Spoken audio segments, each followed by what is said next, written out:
इस हॉल में माँ भी हैं, बुजुर्ग भी हैं, मेरे समवयस्क भी हैं, मेरे से ठीक पीछे वाले बच्चे भी हैं और बहुत छोटे बच्चे भी हैं।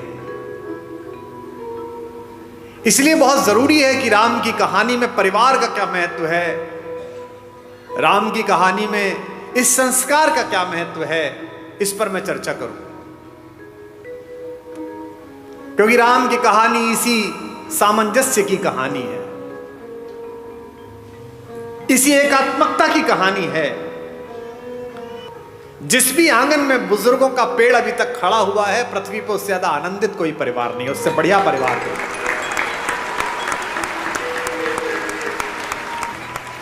और परिवार को यह जानना जरूर है कि ये परिवार बचेंगे कैसे।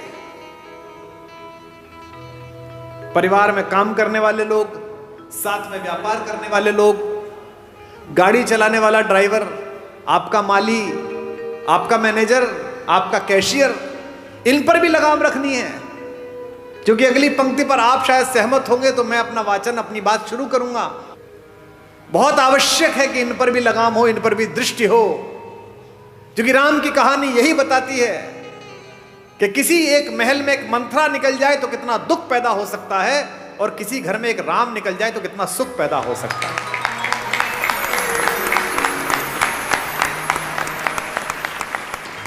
दशरथ ने राम से यह तक कहा कि तेरी ये छोटी मां मुझसे गलत काम करा रही है बेटे, और तू इस समय सेनापति है, सारी सेनाओं का कंट्रोल तेरे हाथ में है, तू मुझे गिरफ्तार कर ले और मुझे जेल में डाल दे तो मेरा वचन भंग भी नहीं हुआ और तेरा राज्याभिषेक भी हो गया। मैं जेल में रह लूंगा लेकिन मैं तुझे निष्कासन नहीं दे सकता। लक्ष्मण कहते हैं राम से कि ये तीर, ये धनुष कंधे पे लटकाए घूमते हो, घर में अत्याचार हो रहा है, अनाचार हो रहा है, चुप बैठे हुए हो। कह रहे वलकल्ला, वनवास जाऊंगा, मैंने कैसे भाई की पूजा की, कैसे नायक हो। जब तुम कहते हो मेरे बड़े भैया कि मैं अत्याचार सहन नहीं करूंगा, तो अत्याचार तो यही हो रहा है घर में, तो तीर उठाते क्यों नहीं हो। राम ने कितनी अद्भुत बात कही। राम कहते किस पर तीर उठाऊं, इस मां पर बचपन में जिसका सपना देख के इसके पास आकर सोया हूं, इस पिता पर जिसने सुबह अपने बाल बनाते समय एक सफेद बाल देखा और उस बाल को देखकर गुरु वशिष्ठ के घर गए और कहा कि अब बस मेरा राज्य समाप्त हुआ, राम को दे दीजिए। या इस भरत पर, पाप भी जिसकी सोच की सीमा के बाहर खड़ा होकर प्रणाम करता है कि यहां नहीं जा सकता। किस पर तीर चलाने के लिए बोलता है, बता। राम कहते हैं कि बता मुझे, मैं किसको मारकर पातक लूं, इन तीनों में से किसे मार दूं। और आज समस्या क्या है, मुझे माफ करेंगी हमारी भाभियां, रात को टीवी पे क्या देख रहे हो, एक घर में 3 बहुएं हैं, पूरी रात षड्यंत्र चल रहा है। छोटी वाली ने बड़ी वाली का ऐसा करा, बड़ी वाली ने इसका ऐसा। ये अचानक नहीं हो रहा है। ये क्या सोच रहे हो, आपकी कहानी चल रही है। कहानी तो रामायण की चली थी तो कर्फ्यू लग जाते थे। तुम्हारे हीरे मोती जा चुके, तुम्हारी विद्या जा चुकी, तुम्हारी सारी तकनीक जा चुकी, तुम्हारे लड़के जा चुके, सब जा चुके।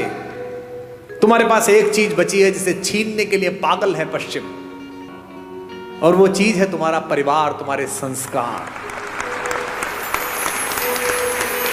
अब इस पर डाका डालने की कोशिश है। कोई सीरीज देख लो, उसके 40 मिनट में एक बलात्कार होगा, एक हत्या होगी, एक संस्कृति और कला के ऊपर, भारतीय दर्शन के ऊपर गंदी गंदी गालियां होंगी। ये क्या है, ये धीमे धीमे आपके घरों तक जहर पहुंचाया जा रहा है। क्या दिखाया जा रहा है आपके सीरियल में, एक लड़का है घर में, वो लड़का चरित्रहीन भी है, वो जिससे उसका विवाह हुआ उसके बाद भी किसी से प्रेम में है, वो जिससे प्रेम हुआ उसके बाद तीसरे से भी किसी से प्रेम में है। उस परिवार की दोनों महिलाएं उससे विवाह कर चुकी हैं। आप में से किसी ने ऐसा घर कहीं देखा है? ये भारत के घर नहीं है, एक परिवार में भी ये संस्कार नहीं। लेकिन ये डालने की कोशिश की जा रही है कि सही है। तो हमारे परिवार के संस्कारों पर विषाणु का हमला है। आप समझिए ध्यान से, क्या घर ऐसे होते हैं जो दिखाए जा रहे हैं? उनको पता है कि आपके यहां आज भी ये स्थिति है कि अगर कोई भाई संकट में होगा तो दूसरा भाई आ जाएगा। इस नींव को तोड़ दिया अगर तो खेल अपने हाथ में है। अगर आपके मन में से संतोष हटा दिया जाए कि एक वलकल में रहकर भी मिथिला की राजकुमारी और अयोध्या की महारानी सीता 14 वर्ष काट देती है, तो आप बाजार में कैसे जाओगी? कलेजे पे हाथ रख के बताओ कलकत्ता वालों, जब 10 साल पहले इंटरनेट की शॉपिंग नहीं थी, परचून की दुकान पे जाते थे, उतना ही सामान लेके आते थे जितना आवश्यक था। पर्ची जाती थी ना, परचून वाला आपसे यह कहता था कि भाभी जी आधा किलो जीरे के साथ आधा किलो हल्दी और फालतू ले जाओ। आप कहते हल्दी रखी है, क्यों ले जाऊं? उतनी परचून पे सामान लिखिए, उतना ही सामान बनता था, उतना ही सामान आता था। अब मॉल में जाते हो, बाजार सामने है, ये भी डाल दे, ये भी डाल दे, ये भी डाल दे, उसकी आवश्यकता नहीं है फिर भी डाल दे। ये पोछे नए तरीके के आए हैं, ये सामान उठाने के चमचे नए तरीके के आए हैं, ये तवे नए तरीके के आए हैं, लकड़ी के तवे बेच दिए लोगों ने, जो लकड़ी खुद ही जल जाएगी, कि सब ये बहुत अच्छे होते हैं। तवे ले आए, आप यूज नहीं करे आपने। अच्छा छोड़ो, अब आपने मॉल जाना भी बंद कर दिया, तो उसने कहा अरे ये तो ग्राहक फंस ही नहीं रहा, कुमार विश्वास तो घर बैठ गया, तो आ ही नहीं रहा, तो उन्होंने मोबाइल पे दे दिया, बोले यहीं देख बाजार। बाजार सामने, ये मुस्कुराते हुए चेहरे पर अच्छी सी शर्ट, मेरी हाइट कितनी? 5'11" है ना? मेरा साइज कितना, मेरा वजन कितना, और वो पहन किसने रखी है? 6 फुट 1 इंच के जिम मारे हुए लड़के ने, फंसी हुई है शर्ट, बढ़िया लग रही है, 2 बटन खुले हुए हैं। कुमार विश्वास को लगा ये पहनने के बाद सनी देओल लगेगा, तो खट ले ली, 5000 रुपए की आई, टांग के देखी तो अच्छी नहीं लग रही, क्योंकि वो क्या था? माया मृग। वही सोने का हिरन है जिसके पीछे कुमार विश्वास तीर लेकर निकल लिए। बाजार में चुंबक का गुण भर दिया गया है और आदमी के शरीर और आत्मा को लोहे का बना दिया गया है। समझना कैसे है? एक लड़की अपने छोटे भाई को पीठ पे बांध के पहाड़ पे चढ़ रही थी। थोड़ी देर तक चढ़ी, फिर सांस फूलने लगा, फिर थोड़ा चढ़ी, फिर सांस फूलने लगा। ऊपर से लौटते हुए मवेशी चराने वाले मिल गए। उसने कहा कि इसको नीचे क्यों नहीं रख देती है, आ जाएगा, इतना भारी हो रहा है। उस लड़के ने कहा भारी? ये वजन नहीं है, ये मेरा भाई है।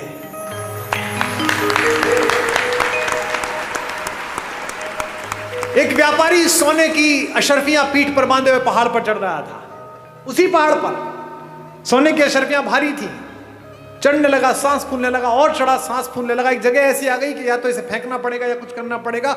ऊपर से वही गडरिया वापस लौट रहे थे। उन्होंने उस सेठ से कहा कि ये जो पीठ पे बांध रखा है, इसे छोड़ क्यों नहीं देता, जान बच जाएगी, ऊपर पहुंच जाएगा। सेठ ने कहा छोड़ कैसे दूं, मेरा भाई थोड़ी है, ये तो पैसे हैं। अब आपको तय करना है कि आपको वो वाली बहन बनना है, वो सेठ वाला भाई बनना है। एक राम है जो जंगल में घूमते हुए सुग्रीव को भी भाई बना लेते हैं, हनुमान को भी कहते हैं तुम मोहि प्रिय ही भरत सम भाई। और एक रावण है जो अपने सगे भाई विभीषण को भी लात मार के बाहर भगा देता है। इस कहानी में केवल यही सीखते चलना, इसके पास क्या था, इसके पास क्या था, अपनी तुलना करना, फिर देखना रावण की तरफ खड़े हो कि राम की तरफ खड़े हो। और कितने भी बुद्धिमान हो, कितने भी अक्लमंद हो, रावण से अक्लमंद नहीं हो सकते। उसके 10 सिर थे। 10 सिर का मतलब सिर लगे हुए नहीं थे, 10 लोगों के बराबर की IQ थी। आपके घरों में कई बहुएं होती है ना, जिनके बारे में सास कहती हैं कि इसके 4 हाथ हैं, इधर चाय रखती है, इधर सब्जी काटती है, इधर ये करती है। और कई बहुएं ऐसी होती है 2 हाथ होने के बाद भी एक भी नहीं होता। अलग अलग तरह की होती हैं। 4 हाथ का मतलब 4 हाथ थोड़ी है, 4 हाथ का मतलब खटाखट काम करती है, ऐसी बहू होती है। तो रावण के 10 सिर ऐसे नहीं थे कि लगे हुए थे जो उन्होंने रामलीला में दिखा दिए। रावण के पास 10 लोगों की आईक्यू थी। वो पुलस्त मुनि का नाती था। संस्कृत का और आयुर्वेद का और विमान शास्त्र का और रसायन विज्ञान का अद्भुत विद्यार्थी था। भगवान शंकर जिसके गुरु हों, जिसने शिव तांडव स्तोत्र जैसी बड़ी रचना को लिखा हो, वो उसको घर में घुस के एक तपस्वी ने मार दिया। क्यों? क्योंकि प्रवृत्ति की बात थी, प्राप्त और पर्याप्त के बीच का अंतर था। राम को त्रैलोक्य में सौंदर्य के पहले 5-10 नाम में आने वाली रावण की अनिद्य सुंदरी बहन सूपनखा प्रस्ताव देती है कि जंगल है, कौन देखेगा, मुझसे प्रेम कर ले, विवाह कर ले, और ये तो वैसे भी बिना मां बाप के तेरे साथ है, ये तो सब निभा लेगी। राम कहते हैं माता मेरा विवाह हो चुका। लक्ष्मण से कहती है, लक्ष्मण भी यही करते हैं। गुस्से में सीता को हानि पहुंचाने की कोशिश करती है और ऐसे में अस्त्र उठता है और उसकी नाक पर चोट लग जाती है, जो रावण के गुस्से का कारण बनी है। ये राम है जो जंगल में भी मिले हुए इस अश्लील, अशालीन, असंस्कारी, अपारिवारिक अवसर को ठुकरा देते हैं। और एक रावण है जो पंचकन्याओं में पूजित माता मंदोदरी का पति होने के बावजूद भी सिर्फ इतना सुनकर कि जंगल में 2 लोग घूम रहे हैं, उनकी बीवी बहुत अच्छी है, उसके पीछे लग जाता है। इसीलिए उसके कुल वंश का नाश होता है, सारी पीढ़ियां ध्वस्त हो जाती हैं, सब लोग समाप्त हो जाते हैं। मैं केवल ये सोचता हूं कि अगर मेरे बोलने से 10 लोग, 20 लोग, 50 लोग, 100 लोग भी गुणात्मक परिवर्तन जीवन में हो जाए तो बढ़िया बात हो जाएगी। एक सज्जन ने मुझे चिट्ठी लिख कर दी, ऐसे ही जैसे ये चिट्ठी आई है कि साहब वो मैं कल आया था, आपने राम और भरत के प्रेम के विषय में बताया, और मेरे सगे भाई साहब जो हैं वह हिम्मतनगर गुजरात में रहते हैं, और मेरा उनसे 25-30 साल से संपत्ति विवाद चल रहा है। ना मैं उनके बच्चों की शादी में गया, ना वो मेरे शादी में आए, पर कल रात सुन के मैं बहुत रोया। अब कल जब आपका कार्यक्रम समाप्त हो जाएगा तो मैंने दोनों बेटों को, बहुओं को लेकर मैं जा रहा हूं हिम्मतनगर, और संपत्ति के और अदालत के सारे कागज लेकर उनके चरणों में रख दूंगा और कह दूंगा भैया जो आप जाने करिए, बस मुझे माफ कर दीजिए, मुझे चरणों में स्थान दीजिए। मुझे लगता है कि यही आपका पारिश्रमिक है, यही आपका प्रतिफल है। जिस समय आप दूसरे में ईश्वर देखना प्रारंभ कर देंगे, उस समय ईर्ष्या, कुंठा, बेईमानी, दुष्टताएं सबका विलोप हो जाएगा। और ये पृथ्वी इसीलिए बची हुई है अभी तक भी कि इसमें अच्छे लोगों का प्रतिशत ज्यादा है, बुरे लोगों का प्रतिशत कम है। हमारे एक शायर का शेर है कि दुनिया नफरतों की आखिरी स्टेज पर है, इलाज इसका मोहब्बत के सिवा कुछ भी नहीं। ये दोनों भाई थे, यूक्रेन और रूस, एक दूसरे के खून के प्यासे हैं, निरपराध लोगों को मार रहे हैं। और मरवा कौन रहा है? वो बाहर बैठा हुआ एक आदमी, वो यूक्रेन से कह रहा तो चिंता मत करना, हथियार कितने में मिलेंगे तू जारी रख। ऐसे बहुत लोग मिलेंगे आपके परिवार में बाहर खड़े हुए, जो आपके बच्चों को, आपकी बेटियों को, आपके बेटों को आपको सिखाएंगे कि घर में लड़ाई है, जारी रख, मैं तेरे साथ खड़ा हूं। वो अपने साथ खड़े, आपके साथ नहीं खड़े हुए। जो भी व्यक्ति ऐसी बात करता मिले कि चिंता मत करना, मैं तेरे साथ खड़ा हूं, अपने भाई के खिलाफ हो जा, बहन के खिलाफ हो जा, मां के खिलाफ हो जा, समझना कि वो आपके साथ नहीं खड़ा है।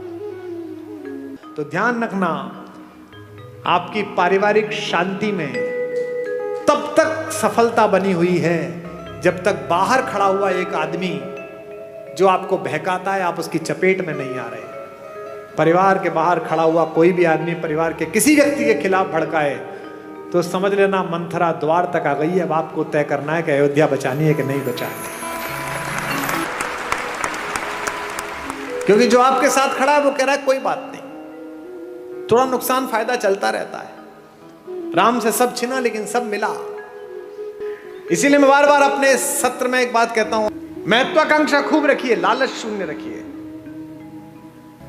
ये जो आपके पास है इसे जब तक पर्याप्त मानते रहोगे तब तक खुश रहोगे। जिस दिन दूसरे के पास जो है उसको प्राप्त करने की कोशिश करोगे, उस दिन कष्ट में आ जाओगे। टेलीविजन पर क्या विज्ञापन आ रहा है? ये दो भाई बहन बैठे हैं, ये एक मामा जी बैठे हैं, एक माता बैठी है। इनमें प्रेम की क्या कमी है भैया? 2 शताब्दी से ज्यादा का प्रेम है दोनों का एक दूसरे से, भैया बहन का। हमको क्या सिखाया जा रहा है? रक्षाबंधन से 5 दिन पहले एक डायमंड की कंपनी आती है, वो कहती है इस रक्षाबंधन बहन को ये हीरा दे दो। हमको क्या सिखाया जा रहा है करवा चौथ पर? ये डायमंड दे दो। यहां तक कि घर में हम कौन सा कुकर खरीदे, इस पर भी प्रेम। जो बीवी से करे प्यार, वो इस फला कुकर से कैसे करें इनकार?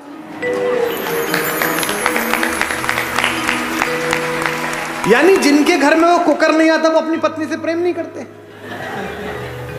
मेरे घर में शुरू में कुकर नहीं था, तो मेरे पिता ने मेरी मां से प्रेम नहीं किया। कैसी मूर्खतापूर्ण बात है। साधनों से अगर प्रेम होता, अगर साधन प्रेम का प्रतीक होते, तो राम पिछड़ जाते, रावण जीत जाता। मुझसे लोग कहते हैं आगरे में एक सफेद रंग की बिल्डिंग दिखाकर कि ये प्रेम का प्रतीक है। इसे प्रेम का प्रतीक बताते हो? ये प्रेम का प्रतीक है? अरे प्रेम का सबसे बड़ा प्रतीक तो समुद्र के नीचे इकट्ठे हुए वो पत्थर है जिन पर मेरा राम चल कर गया।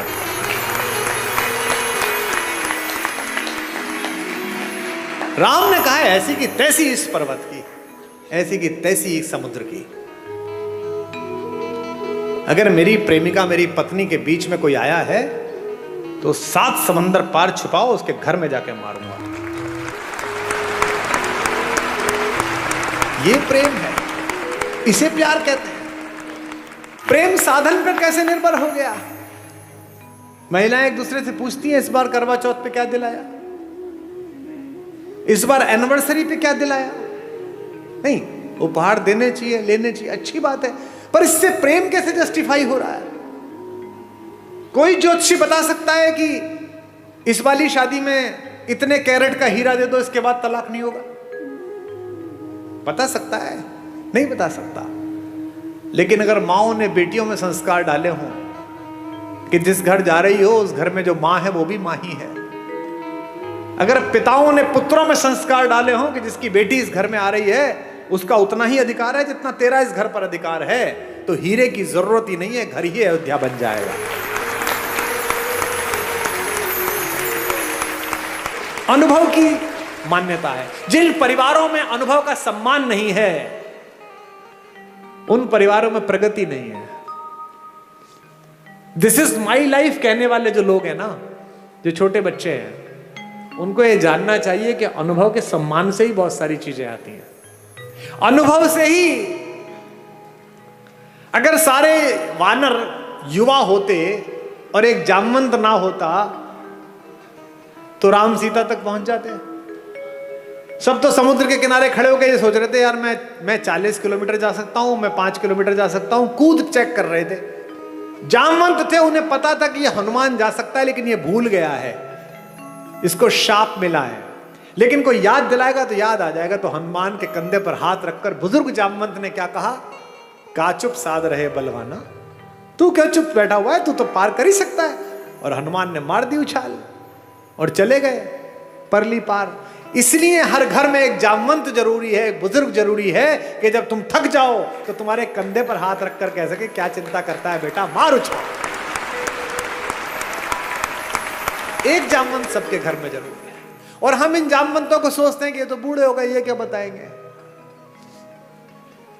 मेरे पिता 86 वर्ष के हैं, वो फोन करते हैं तो मैं बिल्कुल एकदम सतर्क होकर उनसे बात करता हूं। उनका नाम भी सेव कर रखा है, रॉयल टाइगर। तुरंत डर के फोन उठाते हैं। मेरी बेटियां हंसती हैं कि बोलो, बहुत बड़े ज्ञानी बनते हो, किसी को कुछ भी समझते नहीं हो। अब देखो, मैं जानता हूं 87 वर्ष का एक बुजुर्ग आदमी मेरा कुछ नहीं बिगाड़ सकता अगर मैं अभद्रता करूं, वो भी जानते हैं। लेकिन मैं उनके आदर के अतिरिक्त मेरा लोभ ये भी है कि मेरी बेटियां ये सीख जाएं, ताकि मैं जब 87 वर्ष का हूं तो मेरी बात को वो गंभीरता से सुने कि बाप का फोन आया। यदि चाहते हो कि तुम्हारा बेटा तुम्हारा आदर करे तो अपने पिता का आदर करना शुरू कर दो। यदि चाहते हो कि तुम्हारे बेटियां दूसरे घरों में जो गई हैं उनको स्नेह मिले तो अपनी बहुओं को स्नेह देना शुरू कर दो। यह संभव नहीं है कि तुम दूसरे की बेटी को स्नेह नहीं दोगे और अपनी बेटी के लिए स्नेह का मांग करोगे। यह सब वाइस वर्सा है, यह भी ईश्वर ने तय किया है। और शेष रघुनाथ पर छोड़ दो, शेष भगवान पर छोड़ दो, क्योंकि अगर वो साथ हैं तो फिर किस बात की चिंता।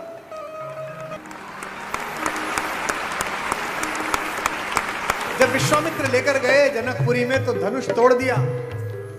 धनुष तोड़ने के बाद जनक ने कहा कि विवाह कर लो। तो राम ने कहा कि विवाह नहीं कर पाऊंगा। बोले क्यों? बोले पिता से आज्ञा ही नहीं ली। तो विश्वामित्र ने कहा कि तुम्हारे खानदान में तो 3-4 शादियां होती हैं, एक शादी यहां कर लो, अगली शादी पिताजी के कहने से कर लेना। इस परिवार में राम पहले व्यक्ति है, इसीलिए मर्यादा पुरुषोत्तम है। उन्होंने ये मर्यादा दी। उन्होंने कहा अपने भाई से, लक्ष्मण से, रात्रि में कि लक्ष्मण, मैं विवाह करूंगा तो एक करूंगा, क्योंकि मैं तो था नहीं, लेकिन एक क्षत्र इस अंतःपुर पर, इस रनिवास पर राज करती हुई मेरी मां कौशल्या के सामने जब दूसरी मां आई होंगी तो निश्चित रूप से मां को थोड़ा कष्ट तो हुआ होगा, और इन दोनों माओं के सम्मुख जब तीसरी मां आई होगी तो इन दोनों माओं को कष्ट हुआ होगा। तो आज के बाद से मैं मर्यादा स्थापित करूंगा कि विवाह करूंगा तो एक करूंगा। लक्ष्मण कहते हैं अपना धनुष उनके चरणों में रखकर कि भैया अगर आप ये मर्यादा पालन करते हैं तो मैं भी आज एक प्रण लेता हूं कि चाहे कुछ हो जाए मैं आपके चरणों को छोड़कर कहीं नहीं जाऊंगा, मैं आपकी परछाई की तरह आपके पीछे पीछे चलूंगा। उर्मिला है जो पति के साथ नहीं गई है, रह गई है। मांडवी है, रात में जिस दिन भरत लौट आए हैं, पूरा घर लौट के थक के सो रहा है, कौशल्या को नींद नहीं आ रही, क्योंकि जिस बेटे से इतना प्यार करती है उसे जंगल में देखकर लौटी है। और जंगल में भी कैसा देखा है, पैर में इतनी इतनी बड़ी बिवाई है, जिन केशों से कंधा ढका रहता था, जो जुल्फें उड़ती रहती थी, वो केश लटिया गए हैं। उस जटा को बांध के जूड़ा बना लिया है राम ने। पूरा शरीर टैन हो गया है, जल गया है, चेहरे पर तेजस्विता है, लेकिन क्या है, 24 घंटे कंधे पर धनुष रखना पड़ता है लक्ष्मण को और राम को, तो यहां मूंज के निशान पड़ गए हैं राम के कंधे पर। बेटे को इस सांसारिक कष्ट में देखकर बेचैन है कौशल्या, सो नहीं पा रही हैं, क्योंकि माएं ही हैं जो एक कष्ट पहचान लेती हैं। गूगल आर्टिफिशियल इंटेलिजेंस बना रहा है, आईफोन आजकल आपकी बात समझ लेता है। एक चीज पसंद कर दो, कोई साड़ी, कोई टेबल, कोई फोन, 71 विज्ञापन आ जाते हैं। किसी शहर में कमरा ढूंढ लो, 50 विज्ञापन आ जाते हैं। किसी दोस्त को लिख के भेज दो कि okay I am coming, just prepare a wonderful coffee, तो जिस शहर में उतरो कॉफी का ऐड आ जाता है कि बगल में है, पी ले जाके। इसे आर्टिफिशियल इंटेलिजेंस कहते हैं। दुनिया का सबसे बड़ा आर्टिफिशियल इंटेलिजेंस मां में बनाया गया है। आप खाना खाने बैठते हैं, आप कुछ बोलते नहीं हैं, पहला कौर अंदर जाता है मुंह में, और मां नमक की शीशी आगे कर देती है देख के कि नमक शायद कम पड़ा है, इसे पसंद नहीं है। इसे आर्टिफिशियल इंटेलिजेंस। तो कौशल्या जगी हुई है। कौशल्या देखती है कि ऊपर रनिवास में कोई लड़की घूम रही है। कहती कौन है इस समय जो हमारे एनक्रोचमेंट में हमारी जगह पर घूम रही है, दासी तो हो नहीं सकती। ऊपर जाती है तो देखती है मांडवी घूम रही है, भरत की पत्नी। मांडवी पैर छूती है, मां आप सोई नहीं? तो कहती है बेटा नींद नहीं आई। तू क्यों जागी हुई है? भरत के पास जा। मांडवी कहती है कि मां शायद आपको पता नहीं, आप कक्ष में थी, वो तो यहां नहीं है। कहां गया? उन्होंने कहा कि जब तक राम जंगल में रहेंगे मैं राजधानी में नहीं रहूंगा, मैं अयोध्या के ठीक बाहर नंदीग्राम में कुटिया बना के रहूंगा। राम नीचे सोते हैं, मैं नीचे सोऊंगा। वो वलकल पहनते हैं, मैं वलकल पहनूंगा। वो चप्पल नहीं पहनते, मैं चप्पल नहीं पहनूंगा, वहीं से मैं अयोध्या चलाऊंगा। कहां? तो दिखाती है कि मां वो देखो दूर जो कुटिया बनी हुई है वो कुटिया बनाई है, तू क्यों नहीं गई बेटा? मांडवी कहती है मां मैंने तो कहा था जंगल में आपको जरूरत पड़ेगी मैं आपके साथ चलती हूं। देखिए कैसा भरत है। उन्होंने मुझसे कहा कि नहीं, भाभी जंगल चली गई है, तीनों माएँ अकेली हैं, ऐसे में बड़ी बहू तू है, तेरा घर पर रहना जरूरी है तीनों माओं की सेवा के लिए। ऐसी मांडवी है, ऐसा भरत। फिर मांडवी से कहती है अच्छा कोई बात नहीं, तू सो जा। बोले नहीं, अभी माँ उनकी झोपड़ी में दीपक जल रहा है, यानी वो काम कर रहे हैं, जब तक वो जागेंगे तब तक तो मुझे जागना पड़ेगा। लोग हमसे कहते हैं कि ये वुमेन एम्पावरमेंट के खिलाफ है। तुमसे कभी कोई कहता मिले कि हिंदुस्तान वुमेन एम्पावरमेंट के खिलाफ था तो इन्हें सदा बताना, आज से 1000 साल पुरानी कोई मूर्ति निकाल के ले आओ हिंदू देवी देवताओं की, सब में उनकी पत्नियां उनके बगल में खड़ी हुई हैं। ऐसा कोई देवता नहीं मिलेगा जो अपनी पत्नी के बिना खड़ा। हिंदुस्तान के देवताओं के नाम क्या है? भारत के देवताओं के क्या नाम है? सीता राम। कभी सुना राम सीता? आपने कभी सुना राम सीता का मंदिर है? सीताराम का मंदिर है। आगे राधा कृष्ण।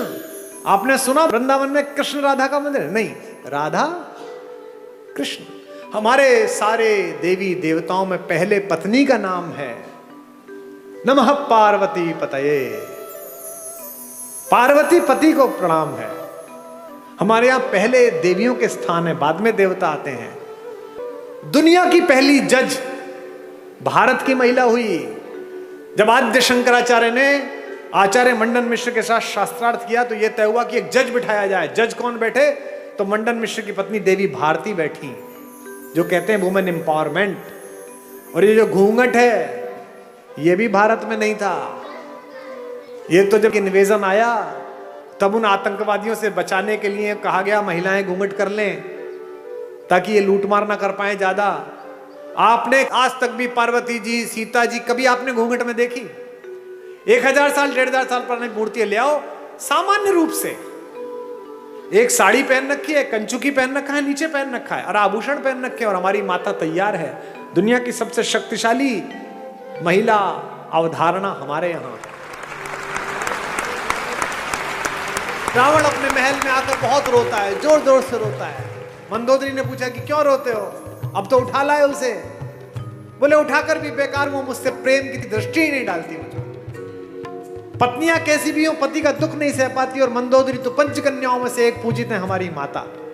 माता मंदोदरी ने कहा कि अच्छा बात तो दुष्टतापूर्ण है, पर तुम्हें कष्ट ना हो इसके लिए तुम्हें एक सलाह दे रही हूं। तुम तो मायावी हो, एक काम करो, कल राम का रूप बना के उसके सामने जाना, वो राम समझ के तुम्हें प्रेम कर लेगी। इस पर रावण और फूट फूट कर रोने लगा। उसने कहा अब क्या हुआ?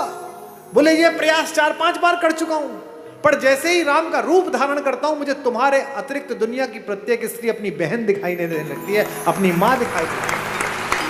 तो राम कैसे नजर आते हैं अगर आपकी दृष्टि में उतरते हैं?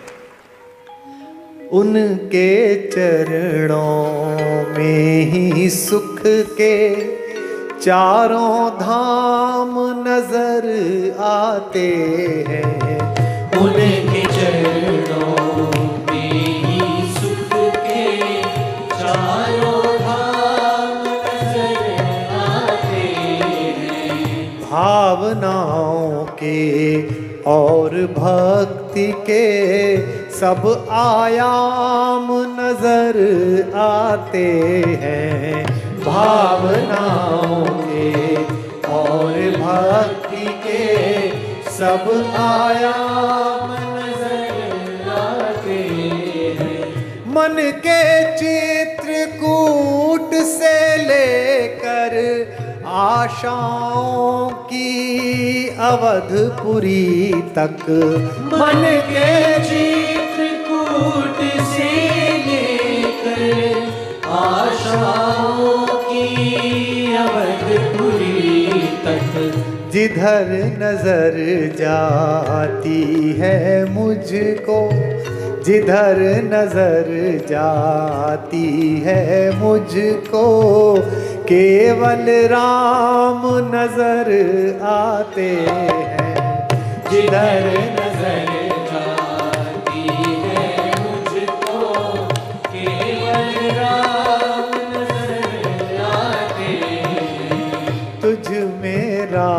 राम नजर आते हैं, तुझ में राम नजर आते हैं, तुझ में राम नजर आते हैं, तुझ में राम नजर आते हैं। अच्छा, ये बच्चियां बैठी हैं, इनकी जब शादी होती है तो एंगेजमेंट रिंग कितनी महंगी बनती है। सीता की एंगेजमेंट रिंग कितनी महंगी होगी, लेकिन जब केवट के सामने भगवान राम बिना पैसे के खड़े हो गए कि उतराई देने के लिए कुछ नहीं है, और केवट ने कहा ऐसे तो जाने नहीं दूंगा, पैसे दो, उतराई तो देनी पड़ेगी, तो पति का अपमान ना हो जाए, पति यहां संकट में ना लगे, सीता ने चुपचाप अपनी अंगूठी उतारी और राम के हाथ में दे दी कि ये दे दो। गोस्वामी जी ने लिखा, पियसिय की ही जानन हारी, मुदित मगन मणि मुद्री उतारी, मणि उतार कर दे दी। ये सीता है, ये सीता सिखाई गई थी, ये सीता घर घर में सिखाई गई थी, इसीलिए हमारी माएं, हमारी नानियां, हमारी दादियां कम में काम चला लेती थी। आज क्या हो गया, कम हो गया तो झगड़ा हो गया, पति की नौकरी 4 साल नहीं लगी तो तलाक हो गया, पत्नी की नौकरी छूट गई तो झगड़ा हो गया। इसका मतलब क्या है, सुख साधन पर केंद्रित कर दिया। और यहां बैठे हुए धनी लोगों, सुख साधन में है ही नहीं। तुम्हारे ऑफिस में जो 15,000 रुपए में बाहर खड़े होकर सफाई करता है लड़का, जो तुम्हारी गाड़ी पर पोछा मारता है, किसी दिन कलकत्ता में आसमान में हल्की बारिश होती है, साइकिल से वापस जाता हुआ बाजार से पाव भर बेसन खरीदता है, पाव भर प्याज खरीदता है, आलू खरीदता है, एक छोटी सी बोतल में 200 मिलीलीटर तेल सरसों का लेता है, और पत्नी से कहता है मौसम बहुत अच्छा रहा, पकौड़े बना ले। वो स्टोव पे पकौड़े बनाती है, दोनों बाहर बैठकर खाते हैं, और शाम को सोते हुए कहता है यार क्या शाम बीती है, भगवान का धन्यवाद, क्या अच्छा मौसम है, क्या बढ़िया हो। और तुम पेरिस जाकर भी सुखी नहीं हो, तुम लंदन की ऑक्सफोर्ड स्ट्रीट पे शॉपिंग करते हुए खुश नहीं हो, क्योंकि तुम डेपुटेशन पे दुख को भेज रहे हो। दुख हो गया है, थोड़ी मार्केटिंग कर लूं शायद कम हो जाएगा, दुख हो गया है, थोड़ा मेकअप करके एक सेल्फी ले लूं शायद कम हो जाएगा। ये जो फेसबुक पर, ट्विटर पर, इंस्टाग्राम पर बहुत हंसते मुस्कुराते चेहरे हैं, इनमें से अधिकांश की जड़ें खोखली हैं, इसीलिए ये आत्महत्या करते हैं, इसीलिए ड्रग्स में गए हैं, इसीलिए शराब में गए हैं। ये राम की कहानी आपकी जड़ों की आत्मा में यूरिया का काम करती है, आध्यात्मिकता का, ये आपको मजबूत करती है, एक भाई की तरह, एक पति की तरह, एक पुत्र की तरह, एक नागरिक की तरह, भाई भाई के संबंध, भाई बहन के संबंध। अब 2 बहनें हैं इसमें, इस कहानी में। भाई बहन का संबंध ठीक ना हो तो गड़बड़ हो सकती है। एक बहन है शूर्पणखा, जिसको अपने बदले की चिंता है, भाई के नाश हो जाने की चिंता नहीं है, मेरा बदला पूरा हो जाए बस। वो ये नहीं कहती कि मेरा अपमान किया, वो ये नहीं कहती कि मैंने नीचतापूर्ण व्यवहार किया, वो कहती है कि मैंने बताया मैं तुम्हारी बहन हूं, इसके बाद मेरा अपमान कर दिया।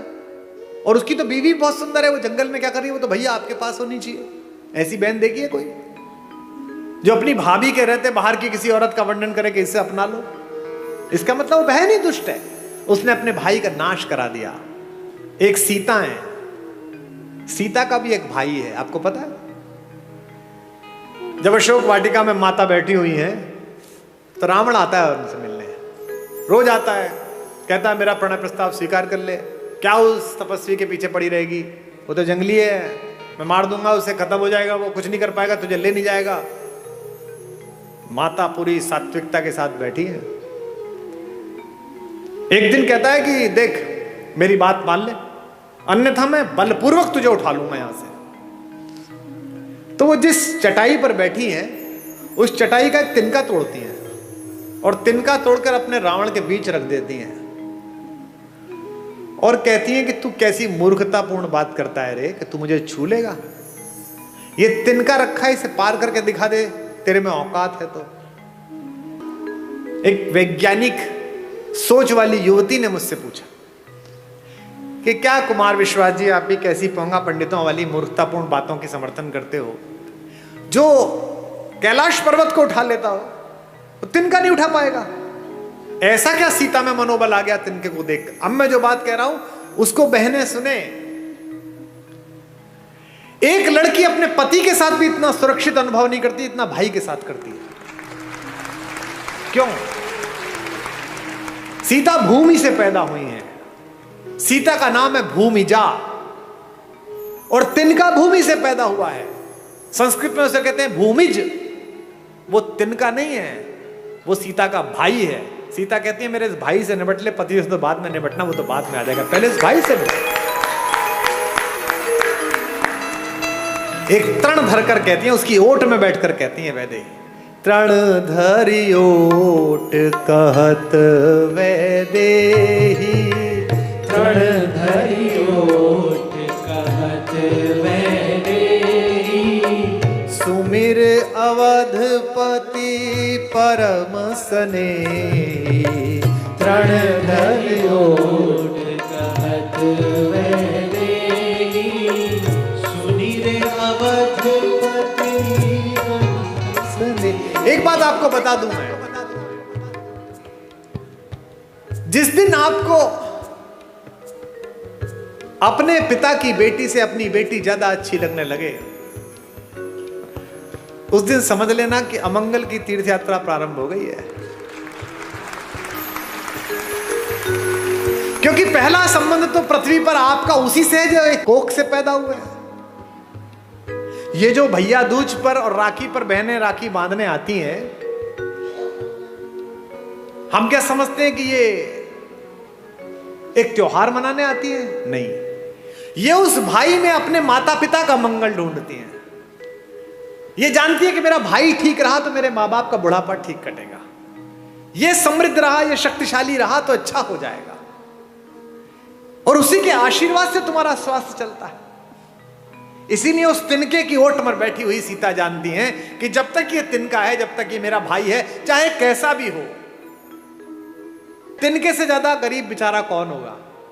तिनका तो बहुत ही गरीब भाई है, लेकिन फिर भी वो जानती है कि ये रक्षा करेगा। इसलिए इस पूरे पारिवारिक प्रतिष्ठान में, राम कथा में, एक एक प्रतीक शास्त्र ऐसा है जो आपको आपके पारिवारिक मूल्यों के साथ जिंदा रख सकता है।